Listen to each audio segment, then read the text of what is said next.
Movie के शुरुआत में हम ह्यूनजू नाम की एक लड़की को देखते हैं जो सो रही थी, और जब ह्यूनजू गहरी नींद में थी तभी कोई उसका कंबल खींच लेता है, जिससे उसकी आंख खुल जाती है। और जैसे ही वो देखने के लिए उठती है तभी कोई पीछे से उसके बालों को पकड़कर उसे बिस्तर पर पटक देता है।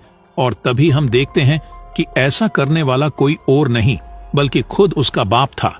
तब ह्यूनजू कहती है कि आप ये क्या कर रहे हो, लेकिन उसका पिता उसे कोई जवाब नहीं देता और अपनी बेटी के जिस्म को गंदी नजरों से देखने लगता है और उससे कहता है कि मेरी बेटी कितनी बड़ी हो गई है। अब ह्यूनजू अपने पिता के मुंह से ऐसी बातें सुनकर काफी डर जाती है और रोने लगती है। उसके बाद वह अपनी बेटी के बालों को छोड़कर उसके चेहरे को छूने लगता है, जिससे ह्यूनजू और भी ज्यादा डर जाती है और उसे कुछ भी समझ में नहीं आ रहा था कि उसके साथ ये हो क्या रहा है। फिर तभी उसके पिता वहां से चले जाते हैं। उसके बाद अगले दिन ह्यूनजू की माँ खाना बना रही होती है। तभी ह्यूनजू यहाँ सोच रही थी कि पिछली रात जो उसके साथ हुआ, क्या वह उसकी माँ को बताना चाहिए। इसी दौरान उसकी बहन सोनवू भी अपने कमरे से नीचे आ जाती है और साथ ही उसका भाई भी ब्रेकफास्ट करने के लिए आकर बैठ जाता है। तभी उसके पिता भी ब्रेकफास्ट के लिए यहाँ पर आ जाते हैं और ऐसा बिहेव करते हैं कि जैसे पिछली रात उन्होंने कुछ किया ही ना हो, जिसे देखकर ह्यूनजू सोचती है कि कल रात तो ये मुझे बुरी नजरों से देख रहे थे और आज ये इतने अनजान क्यों बन रहे हैं। इसीलिए ह्यूनजू उठकर वहां से चली जाती है। तभी यहाँ पर उसकी माँ आकर खाना टेबल पर जोर से पटकती है। यहाँ किसी को भी समझ में नहीं आ रहा था कि यहाँ क्या हो रहा है। फिर यहाँ उनकी माँ अजीब तरह से खाना खाने लगती है, जैसे कि वह कई दिनों से भूखा हो। तब उनकी ऐसी हरकतें देखकर उनके बच्चे डरने लगते हैं और उसका बेटा भी खाने को उगल देता है और कहता है कि खाने में बहुत नमक है। पर तभी उनकी माँ उसी खाने को उठाकर पागलों की तरह खाने लगती है। फिर वो अपना खाया हुआ खाना अपने बेटे को भी खाने के लिए कहती है, लेकिन वो नहीं खाना चाहता था, इसीलिए वो अपने पिता की तरफ देखने लगता है। तब उसके पिता कहते हैं कि तुम नहीं खाना चाहते हैं तो मत खाओ, जिसे सुनकर उनकी माँ उनके पिता को गुस्से से देखने लगती है और प्लेट्स को नीचे फेंक देती है, जिससे बच्चे बहुत ज्यादा डर जाते हैं। और उनकी माँ उनसे कहती है कि जो भी मैं बनाती हूँ उसे चुपचाप खा लिया करो। ये कहकर वो काफी जोर से चिल्लाने लगती है, जिसे देखकर उसका बेटा डरकर रोने लगता है। लेकिन अब सवाल ये है कि उनके साथ ये सब हो क्या रहा है। दरअसल वह लोग जब से नए घर में शिफ्ट हुए हैं, उनके साथ ऐसे ही अजीब सी चीजें हो रही हैं और उनके पिता हर रात अपनी बेटी के कमरे में जाकर अजीबोगरीब हरकतें करता है। फिर उसके बाद जब सोनवू नहा रही थी तभी उसके पास कोई आकर खड़ा हो जाता है। जब वो शीशे को साफ करती है तो वो डर जाती है। उसकी बहन उसे डरा देती है। उसके बाद वो दोनों अपने कमरे में आती है। तब ह्यूनजू अपनी बहन को अपने पिता के बारे में बताती हैं कि कैसे हर रात वह उसके कमरे में आकर अजीबोगरीब हरकतें करते हैं, जिसे सुनकर सोनवू काफी हैरान हो जाती है कि उसके पिता ऐसा कैसे कर सकते हैं। तभी उनके पिता भी वहां पर आ जाते हैं, जो उनकी बातों को सुन लेते हैं, जिसके बाद वो वहां से एक चाकू उठाकर उनके ऊपर हमला करने की कोशिश करते हैं। पर सोनवू उन्हें धक्का देकर वो दोनों बहनें वहां से भाग जाती है। लेकिन तभी अचानक फिर से उनके पिता उनके सामने आ जाते हैं और वह सोनवू के बालों को पकड़कर वहां से नीचे फेंक देते हैं। तब वह सीढ़ियों में गिरकर वहीं बेहोश हो जाती है। तभी उसकी बहन ह्यूनजू डरकर वहां से भाग जाती है और एक जगह पर आकर छुप जाती है। तब उसके पिता एक हथौड़ा लेकर उसे ढूंढने लगते हैं। फिर वही दूसरी तरफ सोनवू को भी होश आ जाता है और वह अपनी बहन को ढूंढने लगती है। लेकिन जब वह पीछे मुड़कर देखती है तो उसके पिता एक हथौड़ा लेकर उसके सामने खड़े होते हैं और वो उस पर हथौड़े से हमला करने ही वाले होते हैं कि तभी ह्यूनजू जोर से चिल्लाती है, जिससे उसके पिता रुक जाते हैं। तभी ह्यूनजू एक बैट से अपने पिता को जोर से मारती हैं, लेकिन उसके पिता को कुछ भी नहीं होता और गुस्से में वह उसके ऊपर भी हथौड़े से हमला करने लगते हैं। और तभी नीचे से उनके असली पिता ऊपर आने लगते हैं, जिसे देखकर उनका बहरूपिया हथौड़ा फेंककर दूसरे कमरे में चला जाता है। फिर उनके पिता ऊपर आकर अपनी बेटियों को देखते हैं, जो उनसे डरकर पीछे हट रही थी। तभी उनके पिता दरवाजे पर हुआ एक बड़ा सा छेद को देखते हैं और उनसे पूछते हैं कि क्या तुम दोनों यहाँ पर लड़ाई कर रही थी। लेकिन वो दोनों कोई भी जवाब नहीं देते। और तभी उनका भाई यहाँ पर आता है। तब वह दोनों बहनें उसे यहाँ से भागने को कहती हैं। फिर तभी पीछे से उनकी माँ वह हथौड़ा उठाती है और उनके पिता के पास जाकर उन पर हमला करने लगती है। तभी उनके पिता उसे रोकने की कोशिश करते हैं, लेकिन वह उन्हें धक्का मारकर गिरा देती है, जिसके बाद वह काफी डरावनी स्माइल देने लगती है और टूटे हुए कांच पर पैर रखकर अपने रूम में चली जाती है। लेकिन तभी नीचे से उनकी माँ आवाज देकर ऊपर आती है और उनसे पूछती है कि ये सब क्या हो रहा है। लेकिन सभी लोग उनसे डरने लगते हैं। तभी उनके पिता डरते हुए रूम का दरवाजा खोलते हैं, लेकिन रूम में कोई भी नहीं होता।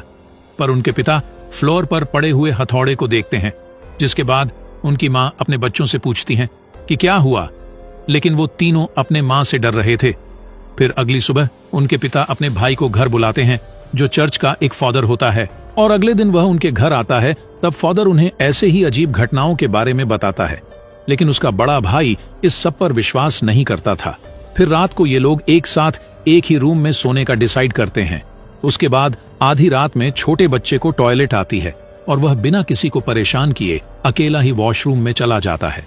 तभी उसके जैसा ही दिखने वाला एक बहरूपिया वहां आता है, जो एक चाकू उठाकर अजीब सी स्माइल करता है, और वह फादर को मारना चाहता था, लेकिन वो उसे नहीं मार पाता और ऐसा लग रहा था कि उसे किसी चीज ने रोक लिया था।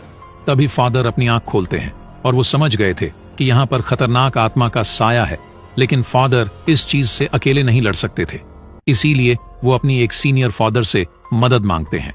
फिर सभी सीनियर बैठकर बात करते हैं कि आखिर इस फैमिली को उस आत्मा से कैसे बचाया जाए, और वह सभी मिलकर एग्जॉर्सिज्म करने का फैसला करते हैं। फिर अगले दिन फादर्स की टीम उनके घर जाने के लिए निकलते हैं और उनका भाई उन्हें पिकअप करता है, लेकिन रास्ते में कौआ उनके गाड़ी में अटैक करते हैं और साथ ही उनके गाड़ी का ब्रेक फेल हो जाता है, जिससे गाड़ी का बैलेंस बिगड़ जाता है और गाड़ी एक खाई में जाकर गिर जाती है। फिर दूसरी तरफ उनके पिता सोनवू को बेड से बांध देते हैं। तभी बच्चों की माँ उन्हें समझाने की कोशिश करती है, लेकिन वो कहते हैं कि ये सब ठीक करने का बस यही एक तरीका है। फिर आधी रात को फादर खून से लथपथ होकर उनके घर आते हैं और बताते हैं कि सभी फादर्स मारे जा चुके हैं, इसीलिए अब जो भी करना है वह हमें ही करना होगा। लेकिन फादर को इसमें डर लग रहा था, क्योंकि आखिरी बार जब उन्होंने एग्जॉर्सिज्म करने की कोशिश की थी तो उस आत्मा ने फादर के पूरे फैमिली को मार दिया था, और उन्हें डर लग रहा था कि फिर से ऐसा ना हो जाए, और अगर ऐसा हो गया तो वह खुद को माफ नहीं कर पाएंगे और पूरी जिंदगी पछतावे में रहेंगे। लेकिन उसका भाई अपने घुटनों में बैठकर उससे रिक्वेस्ट करता है कि हमें किसी भी तरह इस शैतान से बचाओ, वरना वह हम सभी को मार देगा। जिसे सुनने के बाद फादर कैंडल्स जलाते हैं और सोनवू के ऊपर होली वाटर को छिड़कते हैं। तब सोनवू चिल्लाने लगती है और उसे कुछ भी समझ में नहीं आ रहा था कि उसके साथ क्या हो रहा है। उसके बाद फादर सोनवू के सीने पर एक क्रॉस रख देता है और उसे एक छड़ी से मारने लगता है। तब सोनवू दर्द से चिल्लाने लगती है और उनसे पूछती है कि वह उसके साथ ऐसा क्यों कर रहे हैं। तभी फादर अपने भाई से कहता है कि क्या तुम अभी भी ये सब जारी रखना चाहते हो, जिस पर वह अपनी बेटी का पैर कस के पकड़ता है ताकि वो हिल ना पाए। फिर फादर उसको छुरी से जोर जोर से मारने लगता है। तब सोनवू काफी चिल्लाती है और रोने लगती है, जिसे देखकर उसके पिता भी रोने लगते हैं, और फादर अलग अलग छड़ी निकालकर उसे मारते ही जा रहे थे।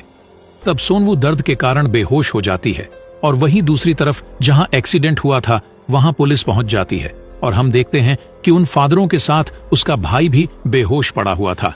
इसका मतलब घर में जो आदमी है वो उसका भाई नहीं बल्कि खुद ही शैतान है, जो कि लगातार सोनवू को पीट रहा था। अब सोनवू की मां से यह सब बर्दाश्त नहीं होता, इसीलिए वो फादर को उसे मारने से रोकने लगती है और अपने पति से कहती है कि ऐसा करने से अच्छा तो हम एक साथ ही मर जाएं। लेकिन वो अपनी पत्नी को धक्का मार देता है और अपने भाई से एक्सोर्सिज्म जारी रखने के लिए कहता है। तभी उसकी पत्नी उससे कहती है कि तुम डरपोक हो, जो गलत का साथ दे रहे हो, जिससे पति को गुस्सा आ जाता है और अपनी पत्नी का गला दबाने लगता है। तभी पत्नी एक कांच का गिलास पति के सर पे दे मारती है। तब वो भी अपनी पत्नी को दीवार पर पटक देता है, जिससे वो बेहोश हो जाती है। तभी वो अपने भाई की तरफ देखता है, जो अजीब तरह से हंस रहा था, इसीलिए वह शैतान पर भी हमला करता है, लेकिन वह उसे मारकर नीचे गिरा देता है। और जैसे ही वह शैतान उसको मारने वाला होता है कि तभी असली फादर यहाँ पर पहुंच जाते हैं और कुछ मंत्र पढ़ने लगते हैं, जिससे वह आत्मा यहाँ से चली जाती है। उसके बाद सोनवू स्टोरेज रूम की तरफ जाने लगती है, जो काफी बुरी तरह से जख्मी थी, और अपने पिता की तरफ देखते हुए पूछती है कि तुमने मुझे इतनी बुरी तरह मारने क्यों दिया।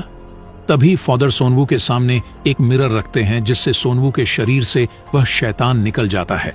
तब फादर उस शैतान को अपने शरीर के अंदर ले लेता है और अपने भाई से उसे मारने के लिए बोलता है, जिस पर उसका भाई टूटा हुआ क्रॉस उसके सीने में घुसा देता है, जिससे वह फादर और वह शैतान एक साथ दोनों मारे जाते हैं।